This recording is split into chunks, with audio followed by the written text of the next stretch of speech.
Good morning. Today we're going to establish the context, audience, and purpose for Susan B. Anthony's speech, Women's Right to Vote, which was delivered in 1873, 5 years after Elizabeth Cady Stanton delivered The Destructive Male.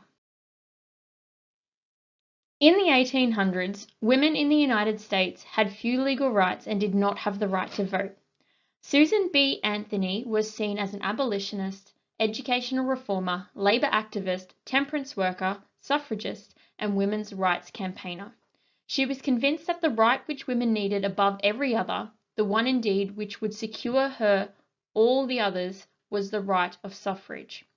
Women's right to vote was given by Susan B. Anthony after her arrest for casting an illegal vote in the presidential election of 1872. She was tried and then fined $100 but refused to pay. She was inspired to fight for women's rights whilst campaigning against alcohol, as she was denied a chance to speak at a conference because she was a woman. Following her death in 1906, after 5 decades of tireless work, the Democratic and Republican parties both endorsed women's right to vote. In August of 1920, the 19th Amendment in the U.S. Constitution was finally ratified, allowing women to vote. It should be noted that this right was granted to African Americans in 1870, 50 years earlier.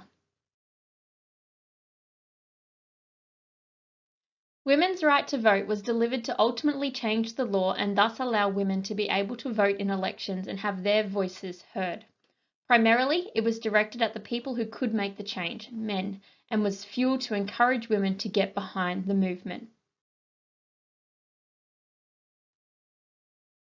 With this context and knowledge in mind, go and read Women's Right to Vote. After you have read it, reread it and try to identify the key devices listed. Remember to annotate your speech and clarify unfamiliar vocabulary. Bring this to class for discussion. See you there.